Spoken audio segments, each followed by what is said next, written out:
오늘 우리는 예수님과 밥 먹는 사이입니다 라는 제목으로 주신 말씀 전하겠습니다. 오늘 말씀 9절을 보면 예수님께서 그곳을 떠나 지나가시다가 라고 시작됩니다. 그곳이라 하면 가버나움을 말합니다.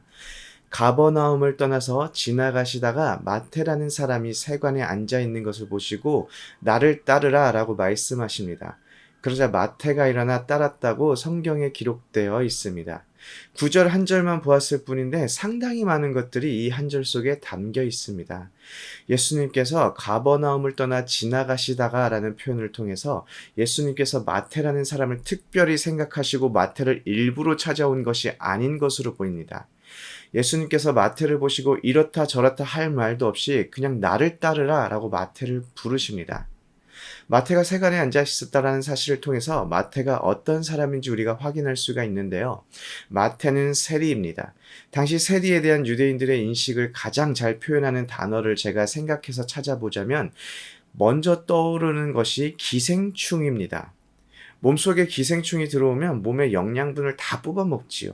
그리고 사람이 매일 피곤하다고 합니다. 그래서 농담으로 매일 피곤해하는 사람에게 구충제를 좀 먹어봐라 라는 말도 하고는 합니다. 그런데 기생충은 숙주를 절대 죽이는 일이 없다고 합니다. 계속 영양분을 빼앗아 먹어야 하기 때문이지요.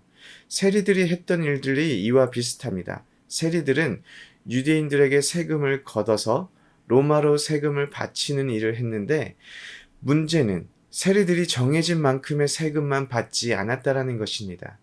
유대인들에게 정해진 세금보다 더 많이 걷어서 남는 차액으로 자신의 주머니를 채웠습니다. 유대인들 입장에서는 세리들이 얼마나 미웠을까요? 민족을 배신해서 로마의 앞잡이로 살면서 오히려 같은 민족의 고혈을 빨아먹는 이 세리들은 천벌을 받아야 마땅한 존재로 생각되었습니다. 그런 세리에게 예수님께서 나를 따르라 라고 말씀하십니다. 이것은 단순히 야 이런 거 하지 말고 이제 나 따라다녀 라는 의미가 아닙니다. 당시 유대의 개념에서 선생이 나를 따라오라 라는 의미는 나의 가르침을 배우고 나의 삶의 자세를 본받아라 라고 말하는 것과 같습니다. 이 부르심에 마태는 일어나서 따랐다고 합니다. 마태복음을 보면 마태가 예수님의 부르심 앞에서 근심하거나 생각해보거나 머뭇거렸다라는 표현이 없이 바로 기다렸다라는 뜻이 따른 듯한 느낌을 받습니다. 이것이 참 대단한 반응인 것이 누가복음 5장 28절에는 마태가 모든 것을 버리고 라고 기록되어 있습니다. 그러고 나서 예수님께서 마태의 집에 앉아서 마태와 음식을 함께 먹습니다. 10절을 보니 그때 많은 세리와 죄인들이 와서 예수와 그의 제자들과 함께 앉아 있었다고 말합니다. 이 장면을 본 바리새인들은 불만을 품게 되지요. 그리고 11절을 보면 예수님의 제자들에게 어찌하여 너의 선생은 세리들과 죄인들과 함께 잡수시느냐라고 질문을 합니다. 아니 상식적으로 생각해서 밥을 함께 먹는 것이 이렇게까지 바리새인들의 기분을 상하게 할 일인가 싶습니다. 그런데 우리가 유대의 관습과 문화를 이해한다면 왜 바리새인들이 이렇게까지 예수님이 세리와 죄인들과 밥 먹는 것을 걸고 넘어지는지를 이해할 수가 있습니다. 우리는 어쩔 수 없는 상황이 아니면 마음이 편한 사람과 밥을 먹습니다. 그런데 유대 관습과 문화에서는 밥을 함께 먹는다는 것은 단순한 것이 아닙니다. 사회적인 위치가 같은 사람들끼리 함께 밥을 먹습니다. 왜냐하면 함께 밥을 먹는다라는 것은 하나됨을 의미합니다. 내가 너와 같은 수준의 사람이라는 것입니다. 그래서 유대 관습에서 상전이 하인들과는 같이 밥을 먹지 않습니다. 랍비는 같은 랍비거나 랍비가 아니라면 자신의 위치에 비슷한 수준의 사람들과 같이 밥을 먹습니다. 예수님께서 이제까지 율법을 재정의해 주시고 또 회개하라 천국이 가까이 왔다 선포하시면서 정작 예수님께서 죄인들과 세리들과 함께 밥을 먹는다는 것은 사회적인 위치가 죄인들과 세리들과 같다라는 것을 보여주는 것입니다. 이것이 바리새인들에게 걸림돌이 되는 것이죠. 아니 위대한 선생이라면 정말 메시아라면 우리가 아닌 왜 저런 천한 죄인들과 함께 밥을 먹느냐는 것입니다. 그래서 11절을 보면 제자들에게 너희 선생은 세리들과 죄인들과 함께 잡수시느냐라고 묻습니다.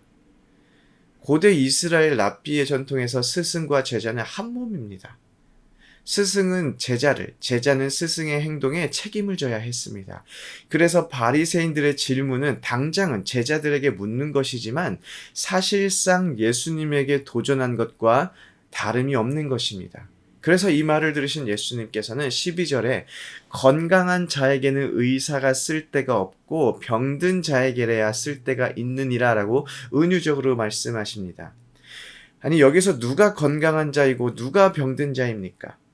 예수님이 지금 바리새인들이 아니라 세리와 함께 하고 계시기 때문에 바리새인들은 건강한 자이고 세리들이 병든 자입니까? 문맥상 그렇게 보이지만 또 바리새인들을 건강한 자라고 말하기에는 뭔가 찝찝함이 남아있지요. 하나님 앞에서 건강한 자, 즉 의인이 누가 있을 수 있을까요? 하나님 앞에서는 다 죄인, 다 병든 자일 수밖에 없습니다. 그런데 중요한 것은 자신이 병들었음에도 불구하고 스스로 건강하다고 믿고 있으면 의사가 필요가 없습니다. 자기 자신이 스스로 건강하다고 믿고 건강에 아무런 문제가 없다고 믿고 있으면 의사가 있어봐야 할 것이 아무것도 없다라는 것이지요. 그래서 13절에 예수님께서 호세아 6장 6절을 인용하십니다. 긍휼을 원하고 제사를 원하지 아니하노라. 긍휼이 바로 하나님의 마음입니다. 바리새인들에게는 긍휼보다 제사, 즉 하나님 앞에서 율법과 계명을 지키는 것이 더 중요합니다. 바리새인들에게는 제사가 먼저고 그 다음이 긍휼입니다. 하지만 하나님께서 원하는 것은 그렇지가 않다라는 것이지요.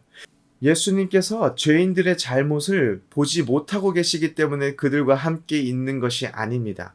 예수님도 죄인들의 잘못을 다 보시고 알고 계시지만 자비와 긍휼하심으로 그들과 함께 있는 것입니다. 이것이 바로 하나님께서 원하시는 긍휼의 마음입니다. 그리고 예수님께서는 나는 의인을 부르러 온 것이 아니요 죄인을 부르러 왔노라 라고 말씀하고 계시는 것입니다. 오늘 말씀을 가만히 묵상하다 보면 누구보다 더 은혜가 되고 감동을 느꼈을 것으로 생각되는 인물이 한 명 있습니다.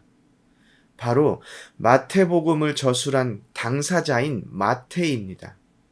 마태는 자신이 예수를 만나기 전에 어떠한 사람이었는지 분명하게 밝히고 있습니다. 세리였다는 사실을 자신이 스스로 기록하고 있는 것입니다. 아니, 제가 마태였다면 나중에 나이가 많아서 마태복음을 저술할 때에 내가 세리였다는 사실을 강조할 필요 없이 애매하게 돌렸거나 뺐을 것 같지만 마태는 그렇게 하지 않았습니다. 예수님께서 자신을 불러주신 그 장면을 회상할 때마다 예수님께서 부어주신 그 은혜가 너무나도 컸기 때문입니다. 사람들에게 조롱받고 손가락질 받는 세리였던 자신에게 나를 따라오라고 말씀해 주신 주님, 나의 집에 오셔서 나와 함께 밥을 먹어주신 주님, 의인을 부르러 온 것이 아니요 죄인을 부르러 왔도다 말씀하시며 자신에게 소명을 허락해 주신 주님, 그리고 마지막 십자가에 달리시기까지 우리를 사랑하신 주님, 이 모든 것을 생생하게 경험하였기 때문에 마태는 모두에게 손가락질 받던 자신의 과거를 담담하고 솔직하게 기록할 수 있었던 것입니다. 그런데 여기서 너무나도 중요한 것은 마태를 불러주셨던 주님은 우리 또한 불러주셨습니다. 주님께서 우리를 불러주시기 전에 우리의 모습을, 우리의 상태를 알고 있는 분이 예수의 마음, 그 긍휼한 마음 앞에 무릎 꿇을 수밖에 없고 또한 긍휼한 예수 그리스도의 마음을 품을 수밖에 없습니다. 주님께서 불러주시지 않았더라면 우리의 삶이 어떠한 삶이 되었을지 아는 분이 진실로 주님께 감사하며 예배로 나아가며 살아갈 수가 있습니다.